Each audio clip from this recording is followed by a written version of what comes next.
Muy bien, este es el tema número 9 sobre aprendamos a orar. Y tenemos que el Señor nos dice en Santiago 5:16 que la oración eficaz del justo puede mucho.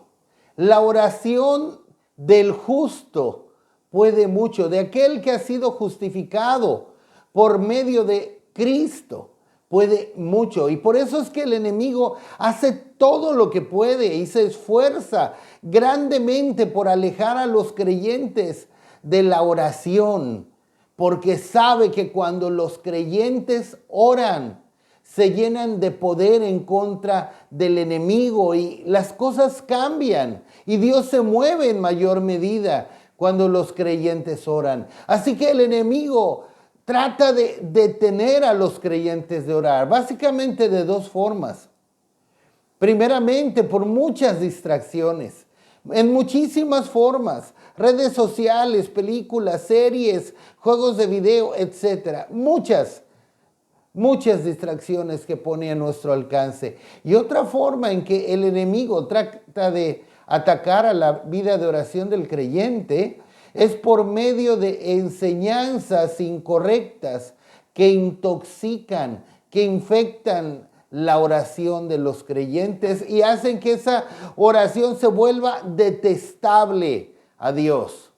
Así que debemos aprender muy bien lo que el Señor Jesucristo nos enseña en Lucas 18:1, la necesidad de orar siempre y no desmayar, pero aprender a hacerlo bien, orar correctamente, hacer oraciones correctas. Y por eso estamos viendo esta serie de mensajes donde estamos hablando de oraciones bíblicas, de oraciones correctas que debiéramos incluir en nuestra vida de oración cada día.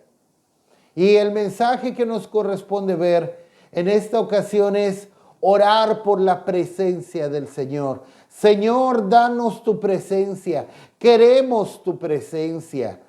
Y ante esto hay dos fuertes tendencias en las personas con respecto a la presencia de Dios, tanto en tiempos remotos como en tiempos actuales y modernos. Están los que huyen de la presencia de Dios, los que la desprecian, los que la aborrecen, y están los que corren en pos de la presencia de Dios, los que claman por la presencia de Dios, los que aman la presencia de Dios. Son dos tendencias ante la presencia de Dios. Así que primeramente, los que la evitan, los que corren de ella y hasta la aborrecen. Ahí entran la mayoría de personas. Esto lo tenemos en Génesis 3:8. Desde ahí empieza. Y oyeron la voz de Jehová Dios que se paseaba en el huerto al aire del día, y el hombre y su mujer se escondieron de la presencia de Jehová Dios entre los árboles del huerto. Después que Adán y Eva pecaron, se escondían de la presencia de Dios. Se escondían de la presencia de Dios. Como muchas personas hoy en la actualidad que le cortan vuelta a Dios. Se tratan de esconder de Dios. No ir a la iglesia, no, en ninguna manera. A una reunión donde se busque a Dios. No, en ninguna manera están dispuestos a ir. No están dispuestos a exponerse a la presencia de Dios, a su palabra. Muchas personas hoy en la actualidad hay que le huyen a Dios, que tratan de alejarse de lo que tenga que ver con Dios lo más posible.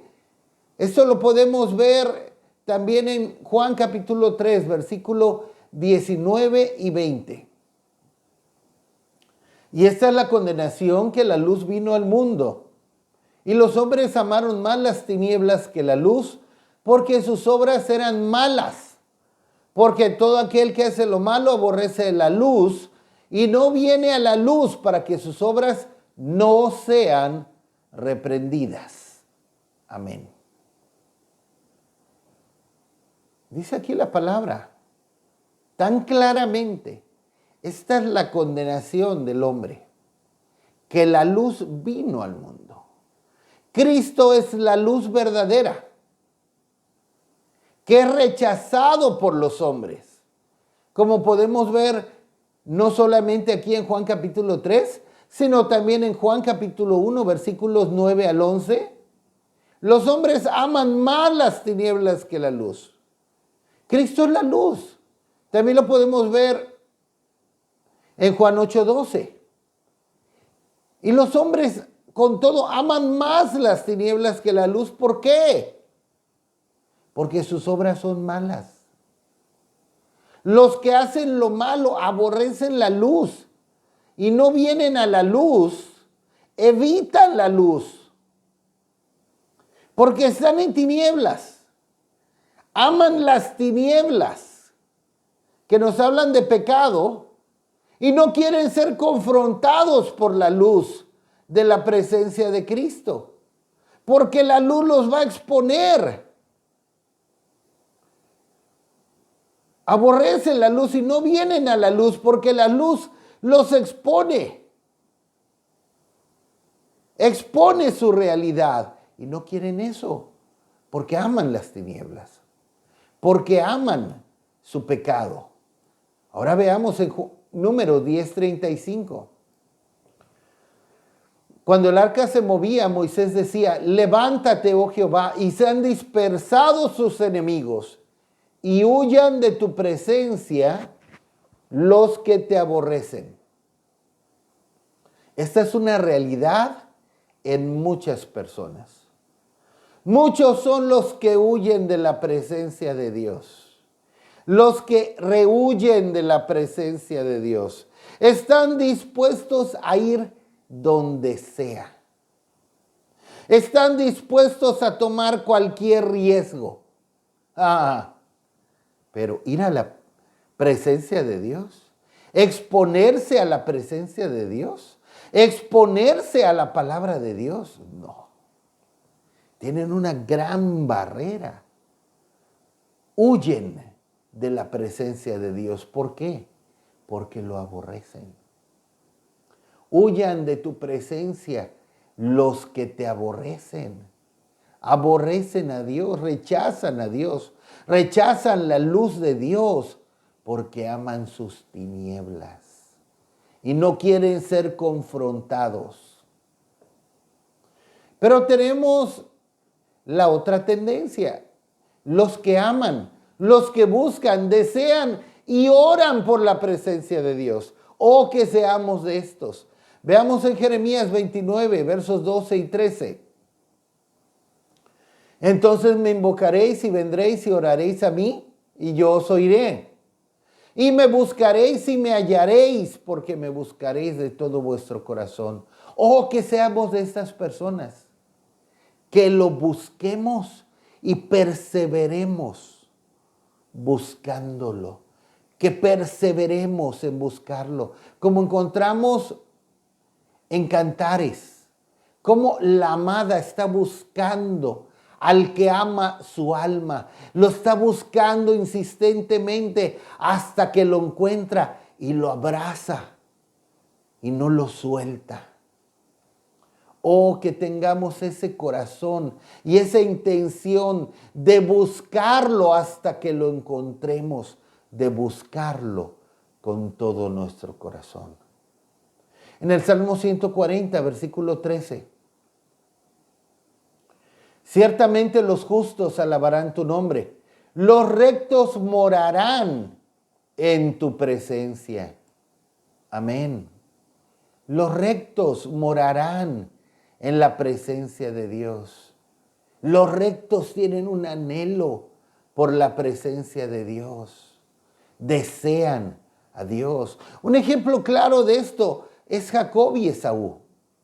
Mientras Esaú despreciaba la presencia de Dios y la tenía en poco, como podemos ver en Génesis 25, 32 al 34, en Hebreos 12, 16, cómo Esaú despreciaba, era profano, despreciaba la presencia de Dios, tanto que estuvo dispuesto a venderlo por cualquier cosa, por un plato de lentejas.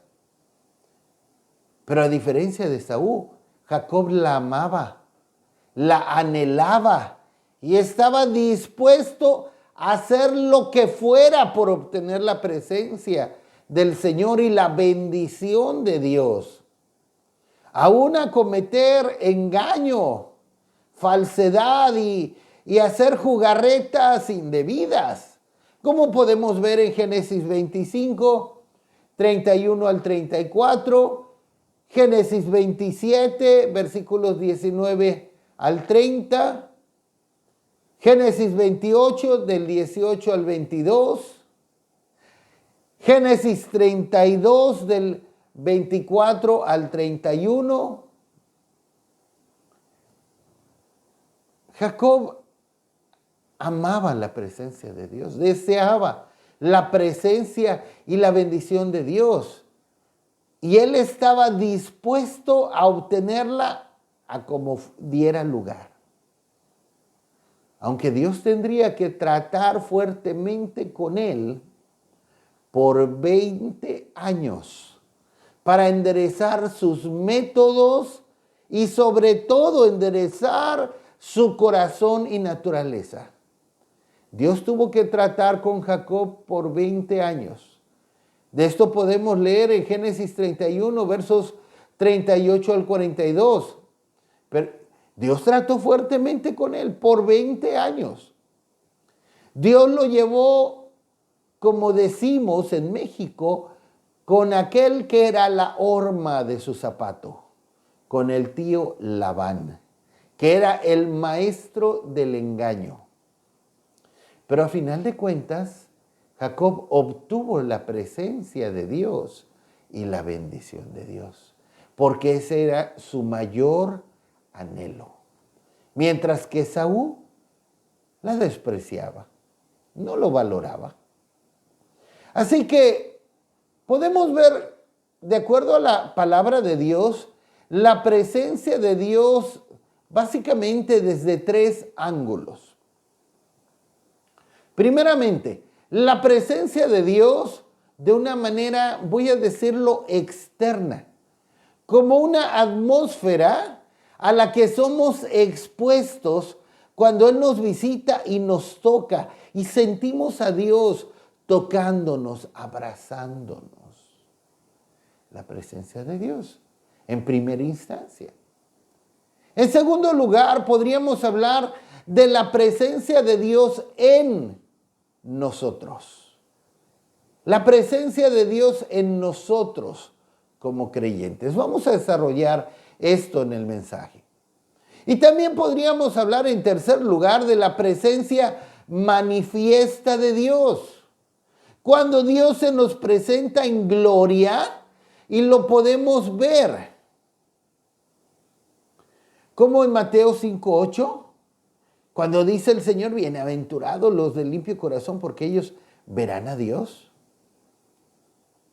También lo podemos ver en Hebreos 12:14, cuando nos dice que sin santidad nadie verá al Señor.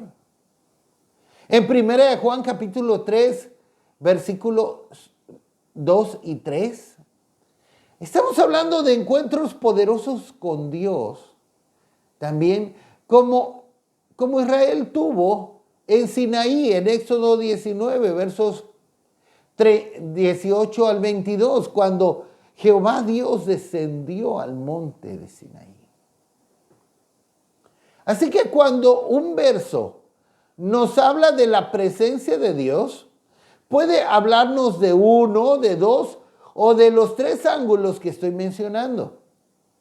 Pero en este mensaje me voy a concentrar sobre todo en los 2 primeros.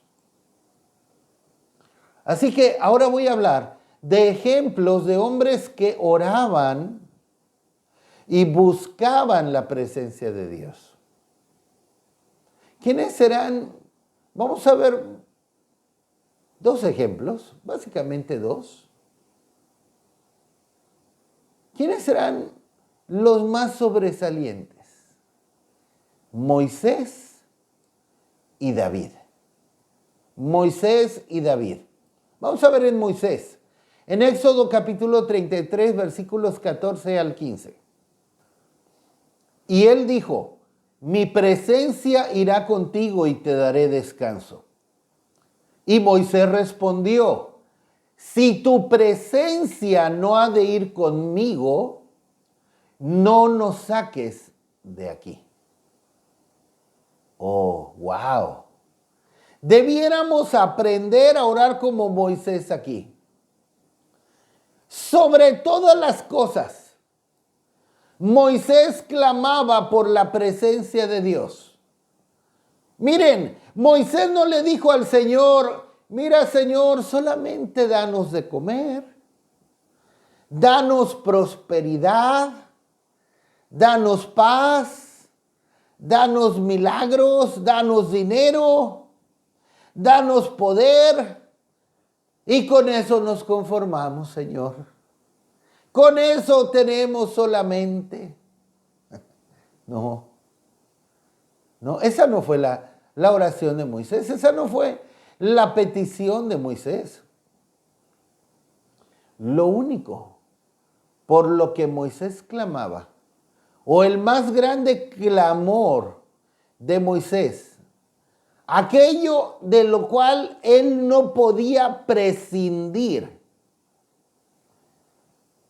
Miren, Moisés estaría dispuesto a no tener agua en el desierto, a no tener carne en el desierto, pero no podía prescindir de la presencia de Dios. Moisés le dijo, Señor, sin tu presencia no voy a ningún lado. Es lo único que no me puede faltar. Yo te deseo a ti. Yo te quiero a ti. Tu presencia, Señor. Y esto nos puede recordar a alguien más que solo una cosa demandaba al Señor. David. En el Salmo 27, verso 4, un verso muy familiar. Una cosa he demandado a Jehová, esta buscaré, que esté yo en la casa de Jehová todos los días de mi vida, para contemplar la hermosura de Jehová y para inquirir en su templo. Solo una cosa, David se atrevía a demandar a Dios. Más que riquezas, más que la vida de sus enemigos, más que milagros, aunque sí podemos pedir a Dios que haga milagros. Los discípulos pidieron por milagros en Hechos 4, 29 y 30 para que fuera confirmada la palabra que ellos predicaban. Pero sobre todo, David una cosa demandaba al Señor y buscaba con todo su ser, con todo su corazón, morar en la casa del Señor. ¿Para qué? Para contemplarlo. Para contemplarlo. Para ver su hermosura. Su más grande clamor. Su más grande oración de David era por la presencia de Dios. Sí, David sí oraba muchas cosas más. Podemos leer en los Salmos. Oraba muchas cosas más. Pero solo una cosa, él demandaba. Y no estaba dispuesta, así como Moisés, no estaba dispuesto a prescindir de ella, la presencia de su Dios. Encontrarse con su Dios constantemente. Y esta es una oración que debemos hacer nuestra. Señor, tu presencia. Señor, deseo tu presencia. Señor, amo tu presencia más que tus bendiciones, más que lo que tú me puedas dar. Te quiero a ti, te deseo ganar a ti. Como Pablo decía en Filipenses 3:8, que todo lo que él hacía, lo hacía con tal de ganar a Cristo. Cristo era su meta. Cristo era su galardón. Encontrarse con su Señor, con su Dios. En el Salmo 26, versículo 8. Jehová, la habitación de tu casa he amado, y el lugar de la morada de tu gloria.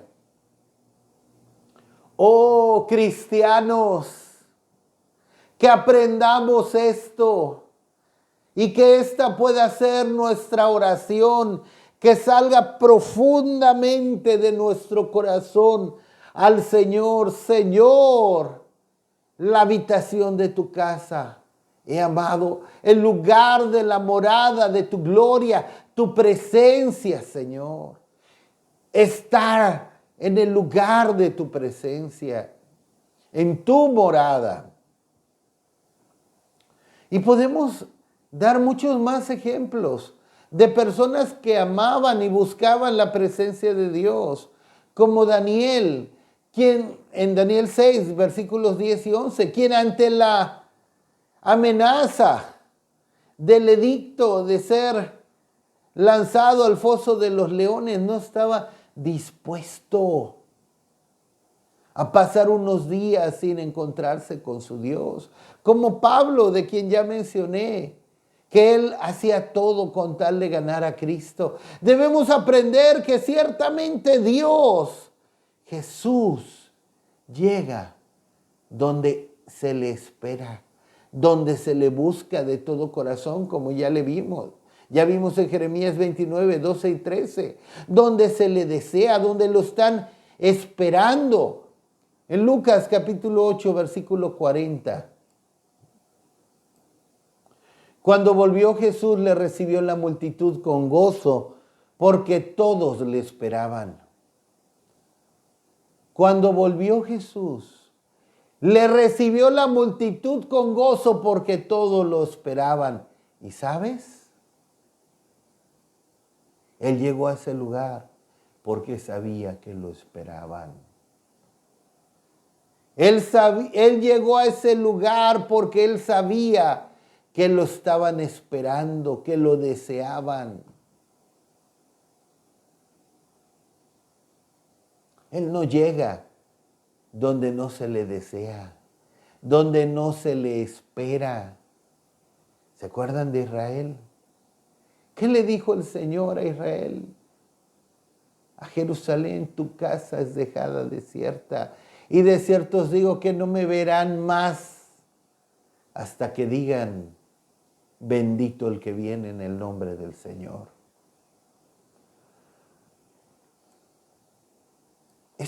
Ahora esto es con respecto a exponernos a la presencia de Dios, a encontrarnos con Él, a sentir la atmósfera de su presencia.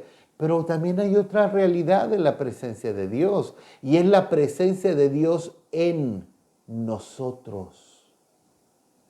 Esto que estamos por ver es realmente muy maravilloso, pero también es muy serio, muy delicado. Dios nos habla de su presencia en nosotros. ¿Cómo? Su presencia no solo externa en nosotros, donde sentimos su abrazo, donde sentimos su presencia alrededor de nosotros, sino estamos hablando ahora de su presencia en nosotros. Vamos a ver lo que dice Juan 14, verso 23. Respondió Jesús y le dijo, el que me ama, mi palabra guardará, y mi Padre le amará, y vendremos a él y haremos morada con él. Vendremos a él. y haremos morada, plural. Dice el Señor en este pasaje. Miren, esto no entra. No entra en mi cabeza. Es demasiado para procesar. Es demasiado. Pero tenemos que recibirlo con fe. Aquí tenemos la promesa del Padre y el Hijo. No solo del Hijo, de Cristo. No solo Cristo, morando con o en nosotros. Como nos dice Efesios 3:17. Efesios 3:17 nos habla de que Cristo habite por la fe en nuestros corazones. Aquí, Cristo está diciendo, el que me ama y guarda mi palabra, mi Padre le va a amar. Y vamos a venir a Él y haremos morada con Él. Ahora veamos Juan 14:17. El Espíritu de verdad al cual el mundo no puede recibir porque no le ve ni le conoce. Pero vosotros le conocéis porque mora con vosotros y estará en vosotros. Ahora tenemos aquí la promesa del Espíritu Santo, no solo morando con nosotros, sino morando en nosotros. Miren, esto es algo verdaderamente muy grande y maravilloso. Pablo nos habla de esto como un misterio. Pablo dice, Cristo en vosotros, la esperanza de gloria, en Colosenses 1:27. Y Pablo nos habla de ser llenos de toda la plenitud de Dios, en Efesios 3:19. Esto es mucho para procesar. Ser llenos de toda la plenitud de Dios. No cabe en mi cabeza. Pero yo puedo decir, Señor, qué humilde eres. Qué Dios tan humilde. Que se humilla no solo a mirarnos, no solo a poner sus ojos en nosotros, insignificantes y diminutos. Miren, Salomón, ¿qué decía? Los cielos de los cielos, el universo. En pocas palabras, los cielos de los cielos, el universo. No te puede contener, Dios, de tu grandeza. Cuanto menos esta casa que te he edificado. Ahora, nosotros, como creyentes, Dios en nosotros. ¡Wow! ¡Qué Dios! Y cuando nos convertimos, bueno, antes, y que todavía el hombre se atreva a rechazar a Dios. Después que Dios es tan humilde, tan lindo,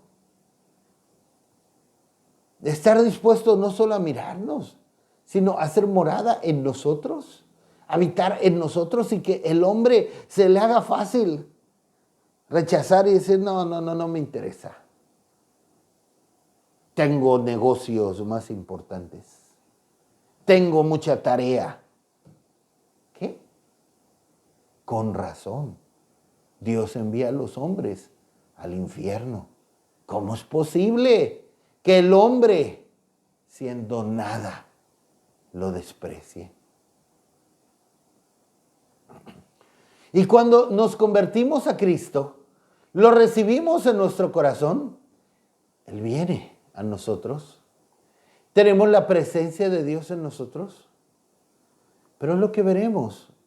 ¿Es que Dios puede estar en nosotros? Pero también hay una realidad muy grande, que Él se puede ir. Podemos perder la presencia de Dios en nosotros. Vamos a ver ahora otros dos ejemplos de personas que perdieron la presencia de Dios. Dos ejemplos trágicos de personas que perdieron la presencia de Dios. Saúl primeramente. La Escritura nos habla que Dios estaba con él. Y no solo con él, en él. En 1 Samuel 17. Pero después encontramos en 1 Samuel 16, 14, veamos ese verso. El espíritu de Jehová se apartó de Saúl y le atormentaba un espíritu malo de parte de Jehová. Primero, Dios estaba con Saúl. El espíritu de Dios estaba en él, pero después leemos que se apartó de él. Primero de Samuel 18:12 lo confirma. Mas Saúl estaba temeroso de David por cuanto Jehová estaba con él y se había apartado de Saúl. Nuevamente lo confirmamos. Dios dejó a Saúl. Primero de Samuel 28:15. Primero de Samuel 28:15. Y Samuel dijo a Saúl, ¿por qué me has inquietado haciéndome venir? Y Saúl respondió, estoy muy angustiado, pues los filisteos pelean contra mí y Dios se ha apartado de mí. Y no me responde más, ni por medio de profetas, ni por sueños. Por esto te he llamado para que me declares lo que tengo que hacer. Saúl es uno de los ejemplos más dramáticos y claros en la Escritura de alguien a quien Dios abandona. Lo cual debes saber que no es un caso poco frecuente, sino común tanto en tiempos bíblicos como en tiempos actuales. Y podríamos decir que no hay cosa peor. No hay cosa peor que se pueda decir de un creyente que Dios lo dejó, que Dios ya no está con él, que Dios se apartó de él. No hay cosa peor. Pero ¿por qué Dios se apartó de Saúl? Podemos leerlo en 1 Samuel 13, versos 8 al 14, cuando él ofreció un sacrificio que no le correspondía ofrecer. En 1 Samuel 15, versículos 1 al 30, cuando no obedeció a lo que Dios le mandó con respecto a los amalecitas. Podemos ver por qué la presencia de Dios abandonó a Saúl. Porque fue desobediente, rebelde, obstinado.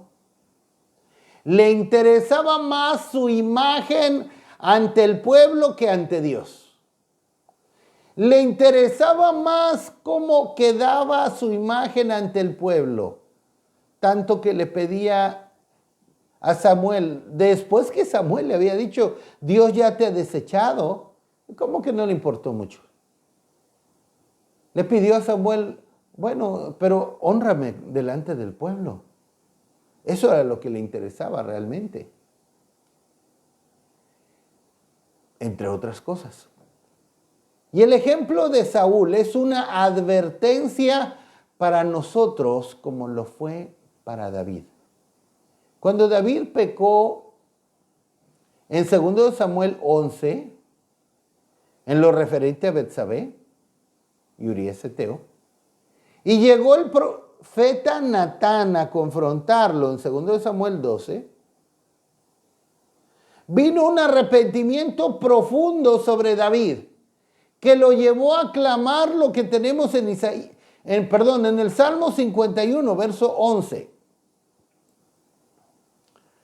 No me eches de delante de ti y no quites de mí tu Santo Espíritu.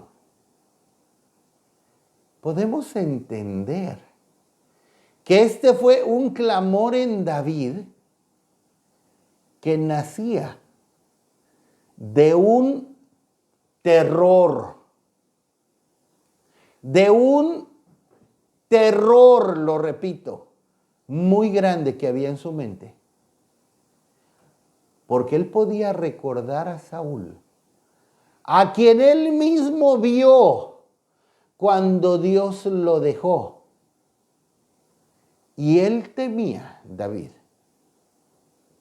que Dios se apartara de él, que Dios lo dejara como había dejado a Saúl. Así que David estaba dispuesto a afrontar cualquier consecuencia por su pecado. Él estaba dispuesto a perder el reino.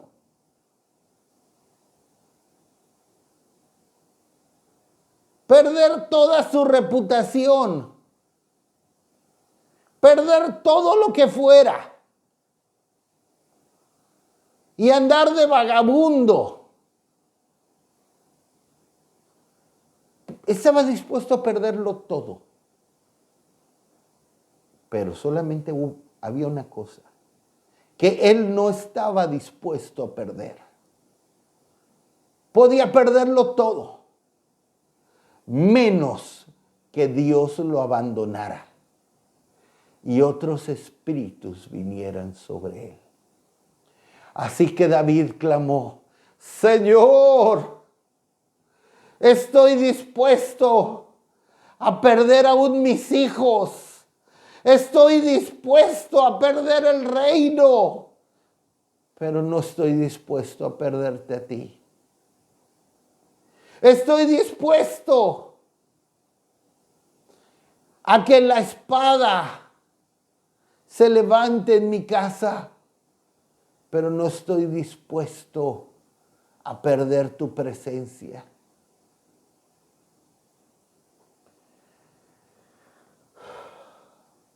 Saúl es un ejemplo trágico de alguien que ha perdido la presencia de Dios. Y lo debemos tomar como una seria advertencia, porque también nosotros podríamos perder la presencia de Dios si nos conducimos como Saúl, si pecamos contra Dios deliberadamente. Otro ejemplo es Sansón, otra persona de la cual Dios se apartó. Él tenía una debilidad muy fuerte con respecto a las mujeres. Le gustaban las chicas. Y el Señor no se apartó de inmediato de él. Hasta que estando con Dalila, Él le descubrió todo su corazón y el secreto de su fuerza. Después que ella le insistió y le insistió y le insistió y lo presionó, hasta que nos dice la Escritura que por la insistencia de ella, su alma fue reducida a mortal angustia. Y el resultado fue el siguiente. En Jueces 16:20. Y le dijo: Sansón, los filisteos sobre ti. Y luego que despertó él de su sueño, se dijo: esta vez saldré como las otras, y me escaparé.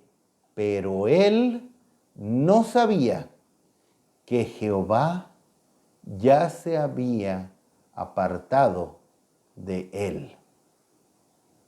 Oh, esto es terrible.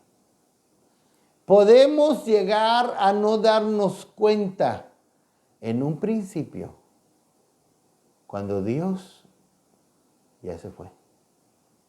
Cuando Dios se ha apartado de nosotros. Nosotros podríamos perder la presencia de Dios. Pero con todo, el Señor está dispuesto a regresar si se lo pedimos, si clamamos a Él. De hecho, el Señor no nos quiere abandonar. Y podría hablar de otro ejemplo también muy dramático. En Ezequiel, cuando la gloria de Dios dejó el templo. Cómo se fue deteniendo,